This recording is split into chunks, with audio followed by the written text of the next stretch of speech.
Mi mamá dijo que el terreno era mío, que lo cuidara bien. Invertí 3 años y todos mis ahorros en construir una casa. Pero cuando intenté poner los papeles a mi nombre, el notario me dijo algo que me dejó sin palabras. El dueño era... Mi nombre es Andrés. Tengo 31 años, y todavía no entiendo cómo llegamos a esto. Durante años pensé que estaba haciendo lo correcto, que estaba construyendo algo para mi futuro. Pero ahora, cada ladrillo que levanté se siente como un recordatorio de lo ingenuo que fui. Todo empezó hace casi 4 años, cuando mi mamá me pidió que la ayudara con el terreno de la familia. Era un lote grande, medio abandonado, que había pertenecido a mis abuelos. Estaba al borde del pueblo, un poco aislado, pero con mucho potencial. Yo tenía 27, acababa de salir de una relación larga, y necesitaba un cambio. Me pareció una buena oportunidad para empezar desde cero. Andrés, ese terreno es tuyo, me dijo mi mamá un día, mientras tomábamos café en su cocina. Tu papá y yo siempre dijimos que ese sería tu lugar. Solo hay que cuidarlo, arreglarlo un poco, y hacer las cosas bien. Cuando le pregunté si estaba segura, ella me sonrió y me puso la mano en el hombro, como si no hubiera nada más que hablar. Sí, hijo, siempre fue tuyo. Yo me encargo de que quede a tu nombre. Tú solo preocúpate por levantar esa casa que tanto sueñas. No necesitaba mucho más. Vendí el auto, saqué mis ahorros del banco, y me fui a vivir al terreno en una carpa vieja que tenía guardada desde que era scout. No era cómodo, pero sentí que estaba empezando algo propio. Trabajaba como freelance desde la computadora, así que mientras de día cavaba zanjas, de noche editaba videos para mis clientes. Poco a poco, el lugar fue tomando forma. Primero instalé un sistema de agua básica, luego levanté una pequeña estructura de madera, y con el tiempo la convertí en una casa real. No de lujo, pero sí hermosa.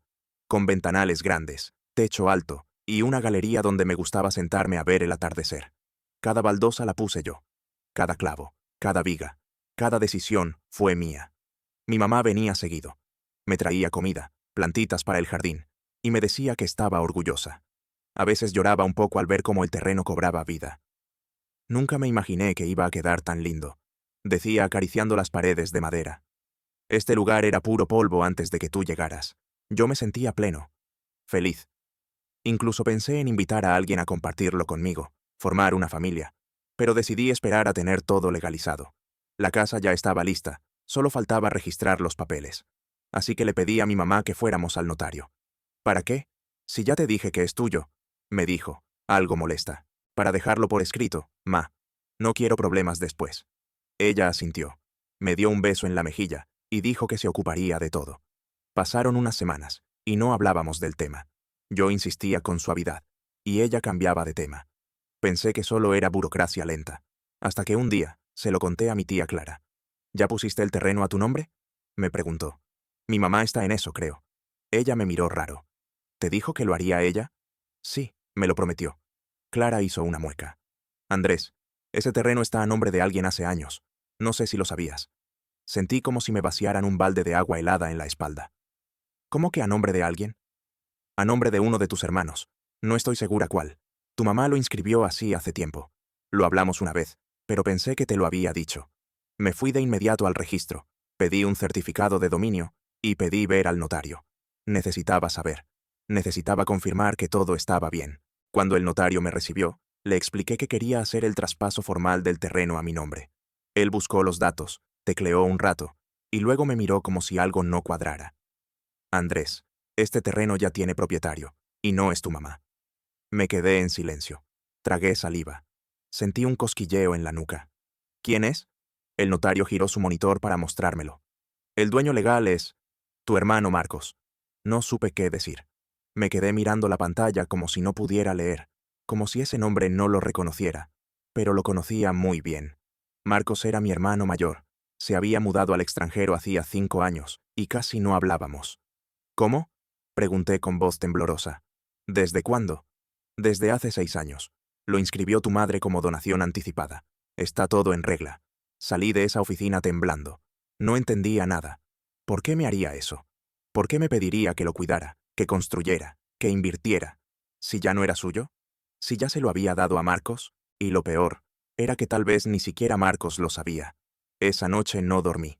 Me senté en la galería que construí con mis propias manos, mirando la tierra que cultivé, las luces que instalé, la cerca que levanté yo solo. Todo lo que estaba a mi alrededor no era mío. Y mi mamá, que venía cada domingo con pasteles y consejos, lo sabía todo desde el principio. Estuve 2 días sin hablar con nadie. No contesté llamadas, no respondí mensajes, ni siquiera comí.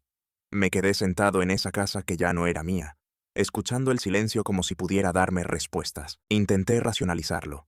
Pensé que tal vez había sido un error, un malentendido, algo que podía arreglarse. Pero en el fondo ya lo sabía. Mi mamá me había mentido. Durante 3 años enteros me dejó construir con mis propias manos, sabiendo que todo eso estaba legalmente a nombre de otro. No de un extraño, sino de Marcos, el hijo brillante, el que se fue del país con una beca y nunca volvió. El que no levantó ni una piedra del terreno, pero que sí tenía su nombre en los papeles. El domingo siguiente, como siempre, ella apareció con una bolsa de pan casero. Se bajó del auto como si nada. Me saludó con un beso en la mejilla, sonrió al ver el jardín lleno de flores y dijo: «Cada vez está más lindo, hijo. Parece de revista».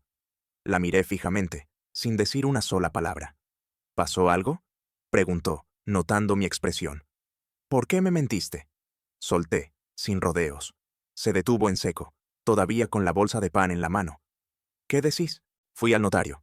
Revisé los papeles del terreno. No está a tu nombre. Nunca estuvo. Está a nombre de Marcos, desde hace 6 años». Vi cómo se le apagaba la cara. Su sonrisa desapareció de golpe. Apretó los labios, bajó la mirada, y después de un largo silencio dijo: Yo solo firmé unos papeles. Tu papá me dijo que era lo mejor en ese momento. Marcos estaba en el extranjero, iba a invertir, pero al final nunca lo hizo. ¿Y me dejaste construir acá sabiendo eso?». No respondió. «Me dejaste vender mi auto, endeudarme, vivir 3 años sin luz al principio, para que al final esto no fuera mío». «Te lo iba a arreglar, Andrés. Te juro que sí. Pero fuiste tan rápido, hiciste tanto en tan poco tiempo, que ya no sabía cómo decirte». Me ardía la garganta. Quería gritarle, pero no lo hice. Solo la miré con una mezcla de tristeza y rabia que me revolvía el estómago. «¿Y Marcos sabe?». Ella dudó. Luego dijo: «No, él no sabe. Solo firmó lo que le mandamos. Yo le dije que era por si algún día volvía, para que no se quedara sin nada. Pero el que se va a quedar sin nada soy yo». Mi mamá dejó la bolsa en la mesa del porche y se sentó con torpeza. «No quería hacerte daño, hijo, de verdad. Solo quería que tuvieras un lugar, aunque no estuviera a tu nombre. Para mí era tuyo. En mi corazón, siempre fue tuyo. En tu corazón no se registran propiedades, ma». Ella empezó a llorar. Y yo también. Pero las lágrimas no cambiaban el hecho de que si Marcos decidía vender el terreno mañana, yo me quedaba sin casa, sin nada. Esa noche le escribí un correo a mi hermano. No sabía si seguiría usando la misma dirección, pero lo hice igual. «Hola, Marcos. Necesito hablar contigo. Es urgente. Es sobre el terreno. Ya sé que está a tu nombre. Yo construí una casa ahí, pensando que era mío. Nadie me lo dijo hasta ahora. Por favor, respóndeme».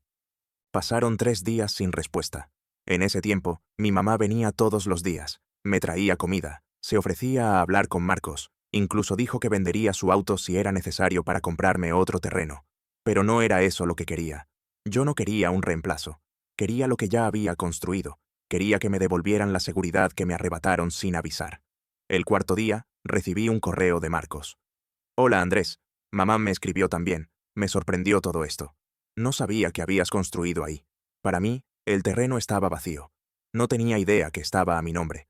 Papá me pidió que firmara unos papeles hace años, y lo hice. Si quieres hablamos por videollamada». Lo llamé esa misma noche. Nos saludamos con incomodidad. Hacía años que no hablábamos. Su imagen en la pantalla se veía distinta, con el cabello más corto, barba, y el tono de voz más pausado. «No sabía nada, te lo juro», repitió. «Si me hubieras preguntado la semana pasada de quién era ese terreno, te habría dicho que de mamá».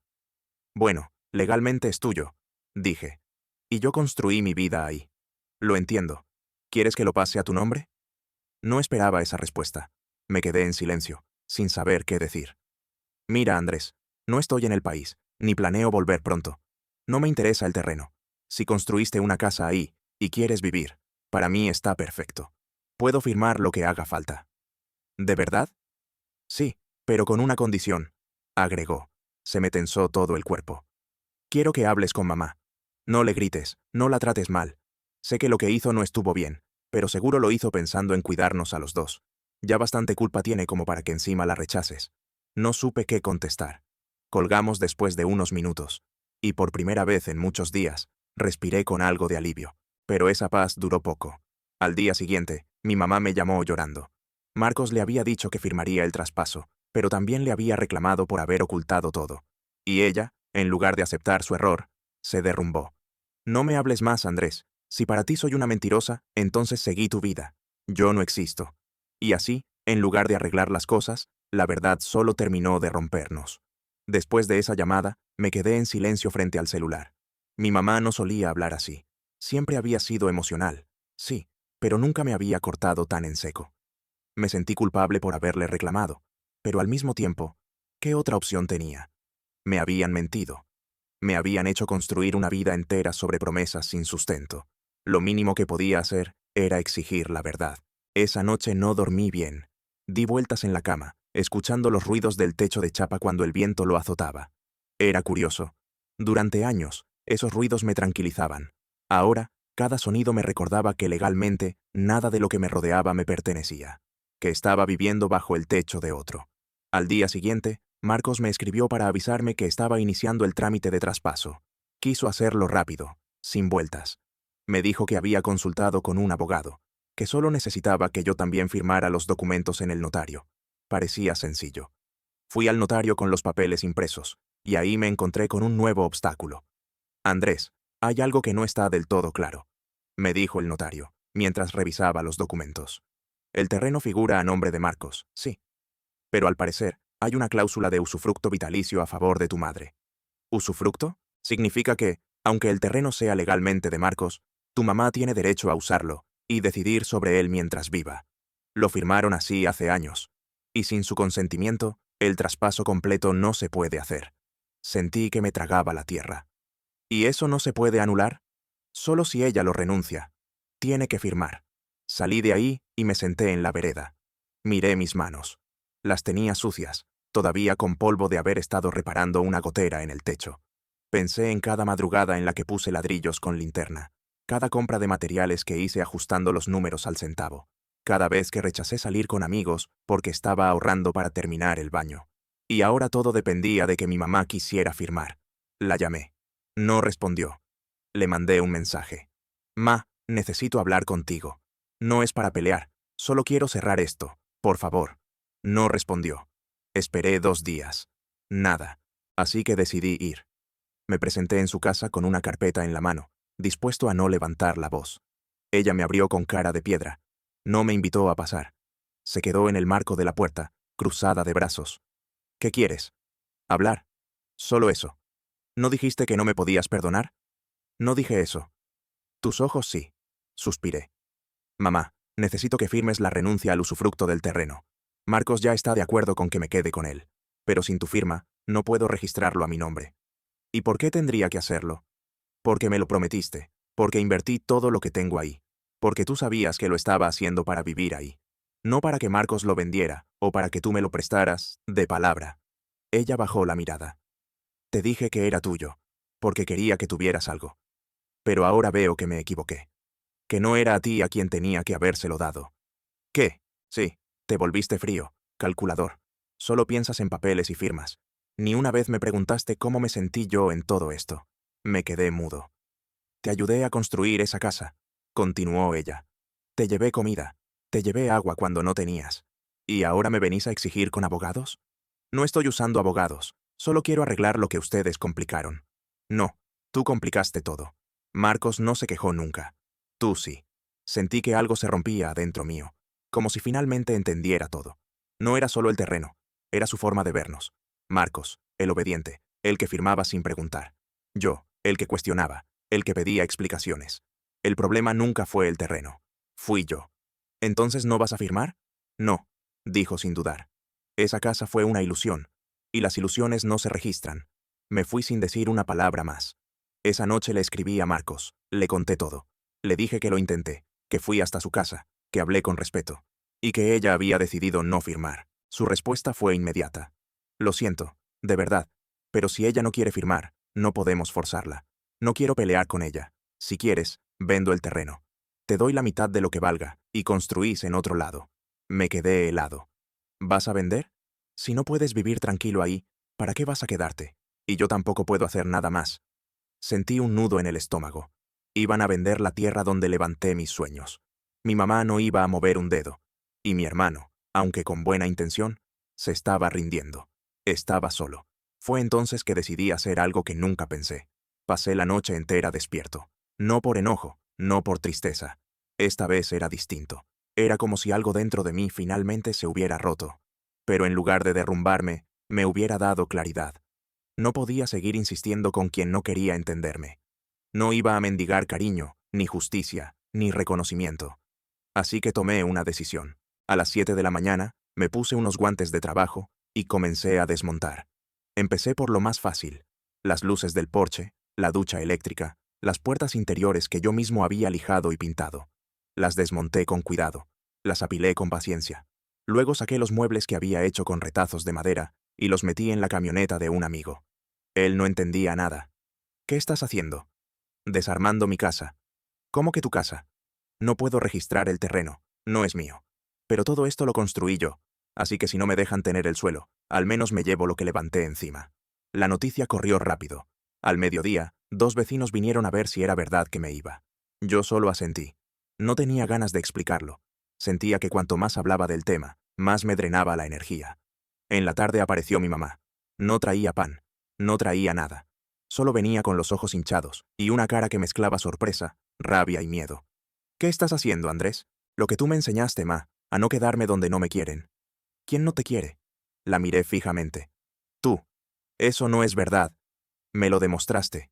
Con tus palabras, con tus silencios, con tus firmas. Me dijiste que el terreno era mío, pero era mentira. Me dijiste que querías que tuviera algo, pero cuando te lo pedí de forma legal, dijiste que no. Me dejaste solo, ma. Se quedó callada. Y por primera vez en mucho tiempo, no lloró. Solo bajó la mirada. Nunca pensé que harías algo así. Y yo nunca pensé que tú me dejarías sin nada. Pero acá estamos. Esa noche, dormí en un colchón tirado sobre el suelo de una pieza vacía. El techo todavía era mío, pero por poco tiempo. A la mañana siguiente, llevé todo lo que había desmontado al terreno de un amigo que tenía espacio para guardarlo. Le expliqué que no sabía qué iba a hacer, pero que necesitaba salvar lo que pudiera. ¿Y tu vieja? Me preguntó. Para ella sigo siendo el hijo equivocado. Esa misma tarde, fui a ver a un abogado. Le conté todo, desde que empecé a construir hasta el usufructo vitalicio. Me escuchó con atención. Al final, me dijo: puedes iniciar una demanda por enriquecimiento sin causa. No te asegura recuperar el terreno, pero sí podrías pedir una compensación por lo invertido. Tendríamos que probar cada gasto, cada mejora, y demostrar que lo hiciste con la expectativa legítima de que era tuyo. Saqué una caja con facturas, fotos, recibos, presupuestos, y hasta capturas de mensajes donde mi mamá me decía: no te preocupes, hijo, es tuyo. Con esto se puede intentar. ¿Y vale la pena? Eso solo lo sabes tú, no es rápido, pero puede cerrar una herida. Me tomé unos días para pensarlo. Mientras tanto, dormía en un colchón ajeno, comía en la casa de amigos, y sentía que estaba flotando en una vida que ya no era mía. Hasta que un día, Marcos volvió a escribirme. Ma me llamó. Me dijo que te llevaste todo, que la odias, que vas a demandarla. No respondí al instante. Respiré hondo, y después escribí: no la odio, pero tampoco puedo dejar que lo que hizo quede así.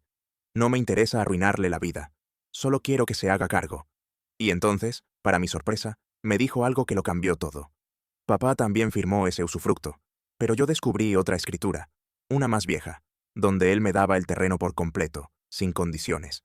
Solo que esa quedó sin registrar. Quiero hablar con el abogado. Le pasé el contacto. Y esa semana, Marcos habló con el abogado. Le contó todo. El abogado le pidió una copia de la escritura vieja. La revisaron. Y confirmaron que, aunque no estaba registrada, tenía peso legal.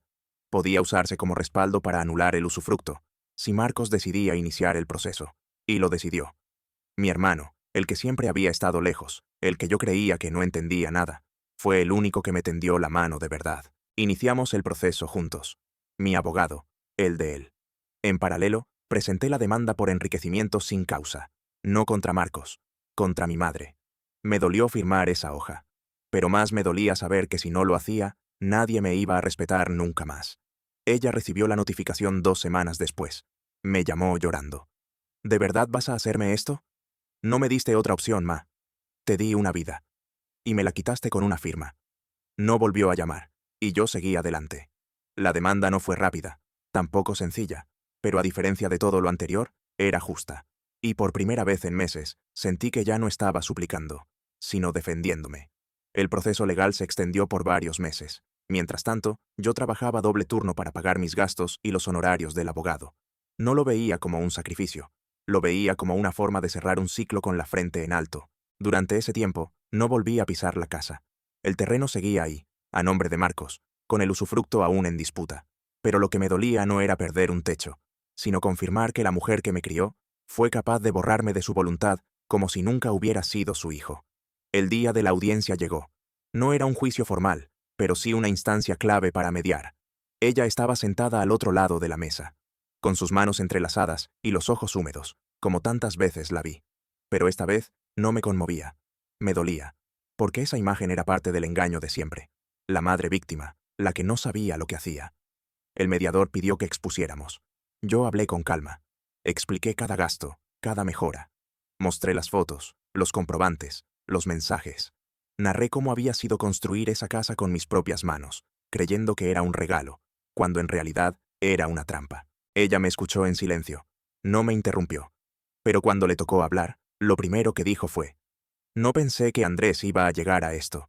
Y ahí supe que no había cambiado, que no había entendido nada. Lo que más me duele, agregó, es que me vea como su enemiga. Yo solo quería proteger lo poco que nos queda. ¿Protegiéndolo de mí? Le dije sin levantar la voz.